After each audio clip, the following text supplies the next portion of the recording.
Come and sit by my side at the briefing.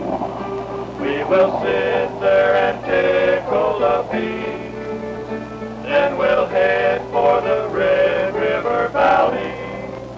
And today I'll be flying deeply.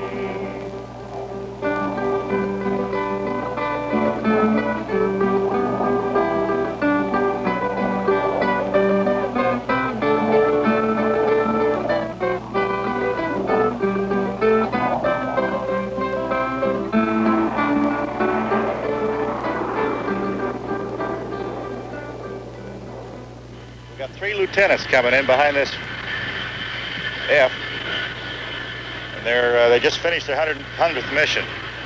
Actually, they got cycled through to go back up to rescap one of our other pilots that was shot down earlier. So they've just got 101 missions, and we're real proud of them because first of all, not many lieutenants fly the 105, and secondly, to get 100 missions in it is outstanding, we think. So we're going to meet them here at the end of the runway and take them on up to the parking space, give them a bottle of champagne, and I imagine they're 3 happy boys. When all is said and done, you really cannot adequately relate a war. War is too potent, too personal. War is living and laughing and crying and dying. It has always been the man who fights who can best report a war, if he will. True, his story may be confused, sometimes harsh, sometimes boisterously non-committal, but it is real. This is one segment, one small insight into our present war. This is the 105 story, the story of pilots flying over the Red River Valley in the heartland of North Vietnam. Beyond this river barrier, a great concentration of hostile weapons awaits the arrival of Air Force fighter bombers. Any mission north of the Red River requires a special courage known only to the men who must fly again and again into the area until they reach the magic number 100. 100 missions, a completed tour. These are the men of the 388th Tactical Fighter Wing during the month of November, 1966.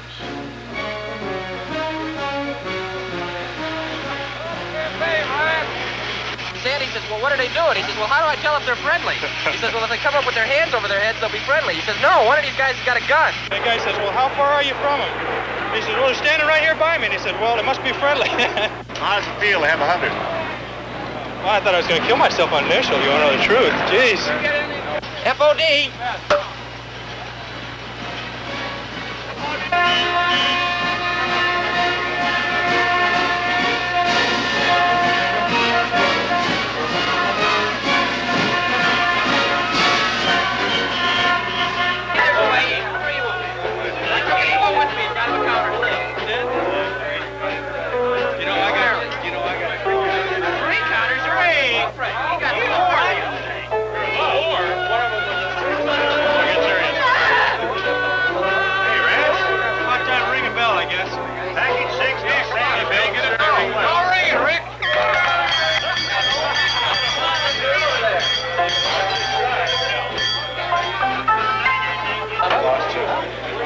They didn't know where he was for a while. And then they saw a lone D up there, and he said, all right, that's 2, and he just lost the radio. I'm going to be an instructor pilot. Where? T-38's Williams Air Force Base, Arizona. I figure I'll arrive there, and I'll be real quiet and calm and all that, and I'll go in, and all the students will nudge each other, and when they meet me, and I'll be their instructor, and they'll fly with me, and they'll nudge each other and say, what did Lieutenant Rasmus do before he came here? And it'll be all quiet, no one will know until finally there'll be graduation, and we'll show up in mess dress, and there I'll be with my air medals and my DFCs and my Silver Star and my Commendation Medal and my Vietnam Service Medal and all this stuff all the way across, and I'll walk in with a slight limp, and they'll say, tell me about it. And I'll say, it was nothing. It was nothing. But then for a week after, every time I crawl in the airplane, as I get in, I'll pull my leg in and I'll wince a little, and I'll say, what is it? And I'll say, oh, it's just an old war injury. 45, 44. Right, 45, 44, 14. How'd the mission go? Pretty good? Yeah, real good. Get another one. How many is that? Well, it's 42, 43 now. Okay. Major heights. 1 mission, 1 counter, 1 for the month. Finally made the board. 99 hard ones to go. No, I'll get 43 this afternoon. I've got to put a mark on my hat for number 90. I've already got it. So you're going to get 2 today, huh? Yep. 1 more and I'll be able to make it bigger. 1 more, you'll be able to hold red. He's been here about 6 months. It averages about 6 months for the tour. This wing, even though we're roughly 100 miles from any sort of civilization, morale is high here. I've noticed that. The men know what they're doing and why they're here. Well, if we still have to be over here, I'll come right back and the way it is to me. You come right back and do another hitch. You bet I will. Well, I feel we have a reason to be here. As you read Common Aggression in Asia, I feel that if we didn't take some measures to stop it here, we may be fighting in our backyards again. Enjoy some of the things that I've been over here for, such as just the American way of life. I served in World War II in the Southwest Pacific.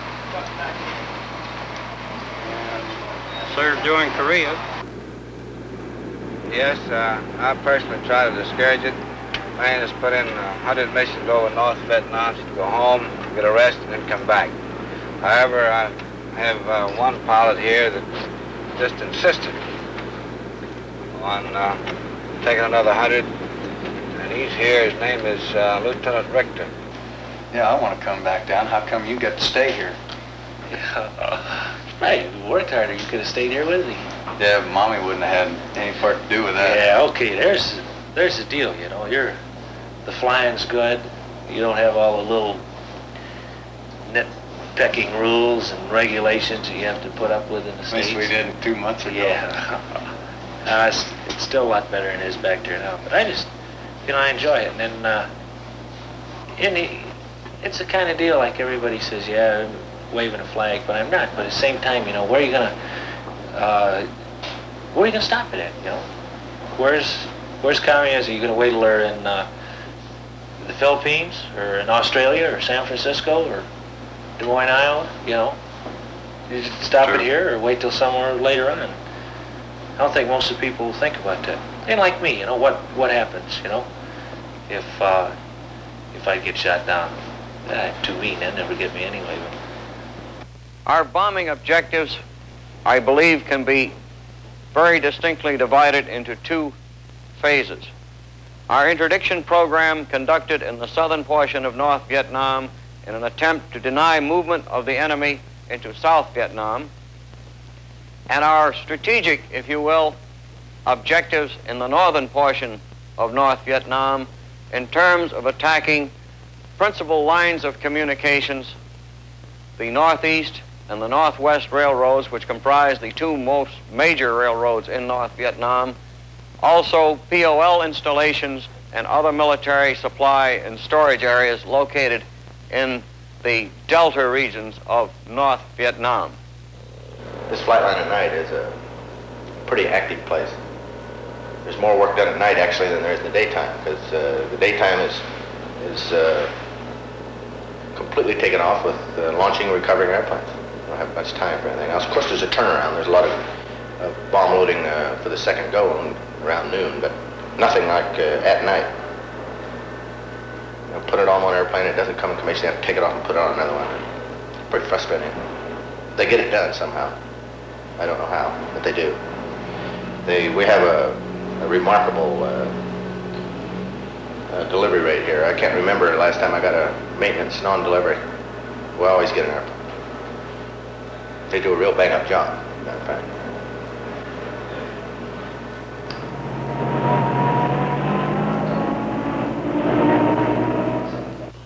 Sir, tomorrow's target is the Yen Ben Railroad. It's the largest railroad in all of North Vietnam. Its function is to control all the traffic coming in from the Northeast Railroad and the Northwest Railroad into Hanoi. It then controls all traffic going south. It's located 5 nautical miles north of Hanoi. Its defenses include a heavy concentration of AAA, and there are 26 known SAM sites in the area. Roscoe was brought here by a pilot from Kadena, who was temporarily assigned to the wing. When the pilot was shot down up north, Roscoe sort of became everybody's dog, the only dog allowed on base. Now Roscoe's a free agent and goes everywhere, sort of a tramp with a big heart. But lots of guys, for instance, don't feel right unless he's sitting there in a commander's chair during the mission briefing. They say if he sleeps, it's going to be an easy mission. If his ears perk up, watch out. We hear an awful lot about surface-to-air missiles. They're called SAMs or referred to as SA-2s. This is a picture of an SA-2 site situated in the immediate Hanoi area. A close-up of this particular target would look something like this. Very clearly, you can observe the presence of SA-2 missiles. And in this area, we find the radar van which controls the firing of the missiles and also tracks the aircraft along with providing guidance to the SA-2 missile. Our pilots are constantly faced in flying into North Vietnam with missile firings along with extremely heavy anti-aircraft. I kind of call it the dry throat mission myself. Usually I come outbound from the target and I'm just kind of sucking that water bottle dry throat. It's about as scary a mission as I've ever been on. I think it tries you to just about the maximum on the missions. If you can get between a ridge between you and that radar site, they can't guide a missile at you.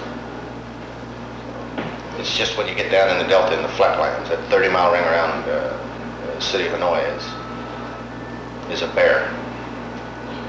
Because it's flat, you have no protection, and I don't know how true it is, but they say it's the most heavily defended place in the history of aerial warfare. I've been there and I believe it. The winds there from the surface to 5,000 feet along the coast are going to run about 25 knots out of the northeast.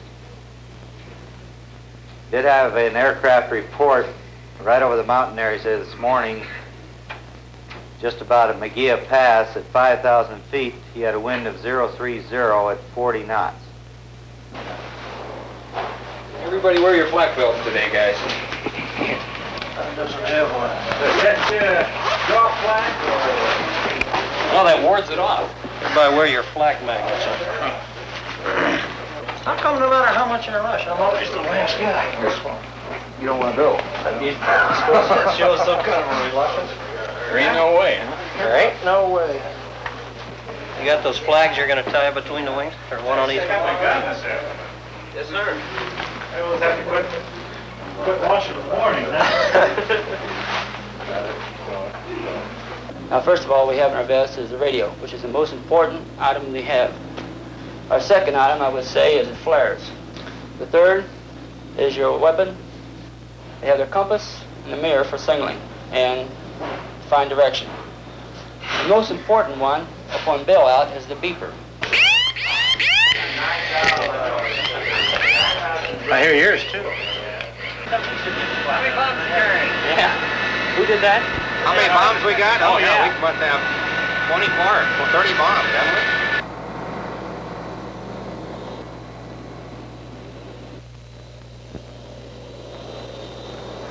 Who belongs to this one? 148, that's mine. 148.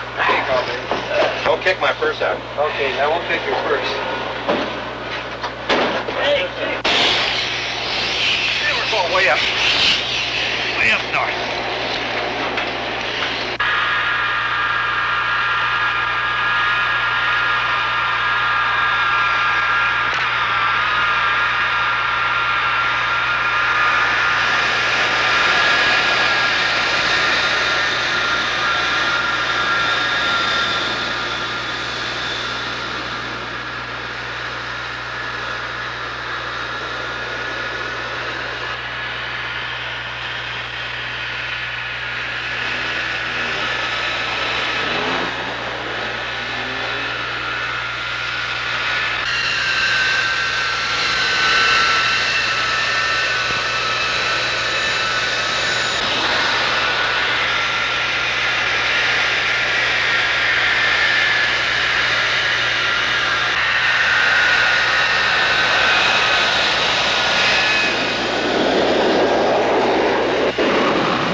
Here's the sound that the mix may well hear as we climb and head for the valley, keeping close on the trail of deep leaves. Oh, we're flying high to the valley, on the way to a job to be done. Flying high down sun in the valley, keeping close on the trail of deep one. One thing that happens at the tanker that everybody remembers most, that's where the adrenaline starts to pump. The airplane's working all right, you got the tanker, and it accepted the gas. That means you're going. That's your last chance. After everybody gets full, you extend. You head up to your drop-off point.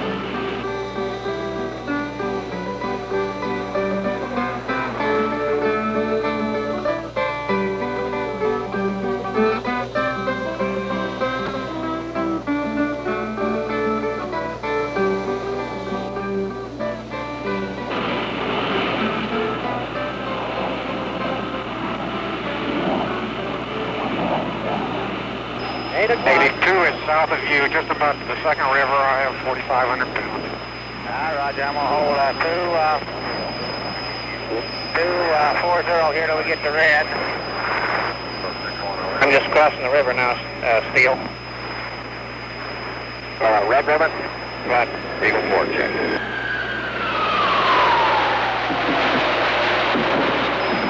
We're getting flat south of target one. Watch it.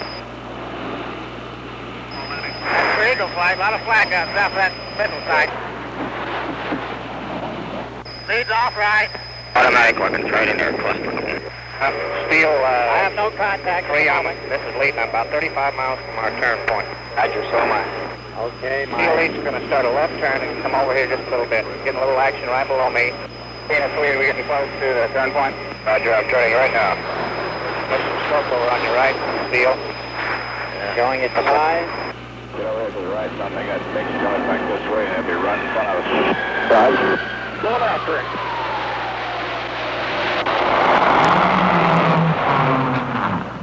There he goes.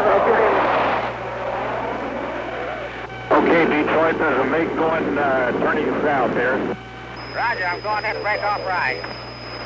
I see him loud and clear. Detroit, we got MiGs right under us, right under us. Roger, let's go get him.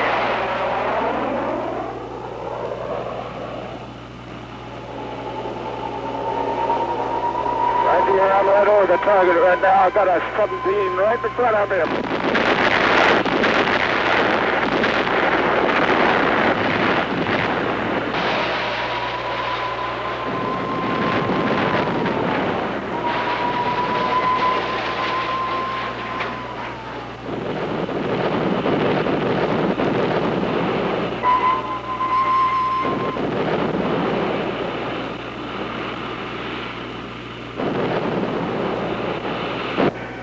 Up here, Detroit. Major, you left us. You're by yourself now. Roger, I'm mixing it up with 3, 4 MiGs. Okay, I'll be back. Let's go back, Detroit. Banjo, got 2 stringers, look like 105s out at 9 o'clock high. No sweat. Okay, this is Banjo. I've got a contact down in the target area. Pull up about 10 degrees and try to punch. Well, let me see. Get me lined up. Okay, keep turning left. Okay. All right, level out now. He's strong. All right, punch. He's going to get strong here in a minute. Okay, I got him here. All right, you got him at 12 o'clack and 1 o'clock. Have a look down in there, Ranjo. Strong. And launch. Take it down. Take it down. All right, this is Banjo. We just had a launch. Take it down, Chris. Which way now, then? I'm in a cloud. So get the launch. 11 o'clock. We can take it down. Roger, Banjo, take it down. We got a launch. I see them coming off the pad at 12 o'clock. I think we're all right for the time being. Everything else looks good. Okay, Detroit, let's get out of here to the southwest. Give me your direction and altitude. Roger, I'm going 240, right on the deck. Oh, tonight at the bar they'll be singing In the States it had always been fun, and we'll tell tall tales of the mission, and we'll bring to old King #1.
No way. He's a slack size other than Mr. Magoo. There are 3 of them. They're shooting at us, too. All right. Sound. Oh, there's another one out of the way. Got another one, that's it. Yes, indeed. It's 51. 51 now. Have a look at that. We've been very successful here in taking pilots from SAC, ADC, Training Command, as long as they go through one of the tactical schools, and one of the 105 schools in TAC Air Command back in the States and receive roughly 70 hours in the 105. They do a good job here. We do have a few youngsters right out of the training school, but most of our pilots have been in the Air Force 10 to 12 years or longer. And in fact, we have some grandfathers here that are fighting this war. My best day was the 5th of July when I attacked and destroyed 4 SAM sites in one 25-minute mission. And this came about because in escorting the strike flights, 2 SAM sites came up on our way in. We had to attack these boys to turn them off the air to get into the target area. While in the target area, another SAM site came up, threatening to strike force, and of course we attacked and got him. And then on the way back out, another SAM site came up to block our exit out of the target area, which was about 15 or 20 miles north of Hanoi. And we only had 1 pot of rockets and 20-millimeter cannon ammunition remaining, but he fired 2 SAMs at us, and we managed to acquire him visually and put the rockets on him and machine gun him out of commission. This was the best day I've had, and I don't care to go through another one of those. A little too much for an old man.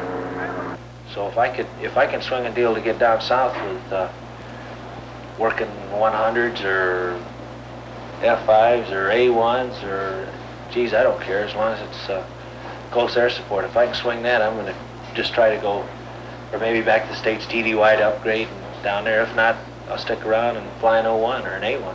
It'd check you out right up north, you know. Did you ever have thoughts that you might not make the 100? Oh, no. Yeah, but I've been drawing pay for 16 years. This is my job. Well, honest to God, you know, you get up in the 90s and you got 10 to go and you say, well, I'm going home pretty soon, so I got to tell these guys something. So you go lay in bed at night and you think of things to tell them. And it runs, What do you think about it? Now, wait a minute. Wait a minute, let him finish. I'm going to tell you guys something right now. This is my speech, and I don't need any help. Incidentally, I have a 3-hour speech prepared. Forget it. Something I'm damn proud to have, besides working with all you guys and your names here. I don't really need this picture frame with it. But No, I remember you. Because those are the guys you remember, the guys you fought with.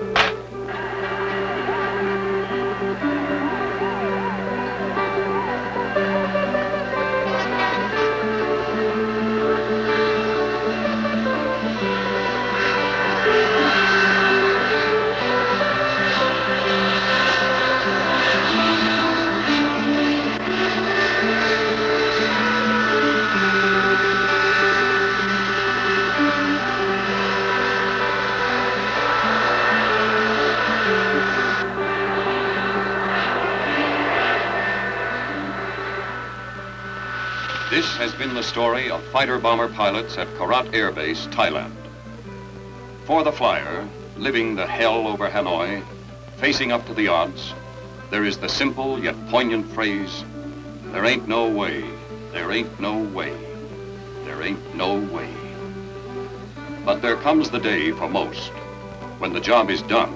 I won't even say to the rest of the guys, no, there's no way, because There is a way. Major D has scheduling there. There's a way. Oh boy, there is a way. There is a way. Very difficult to smile this morning, isn't it? Where's old Harvey? He's down there.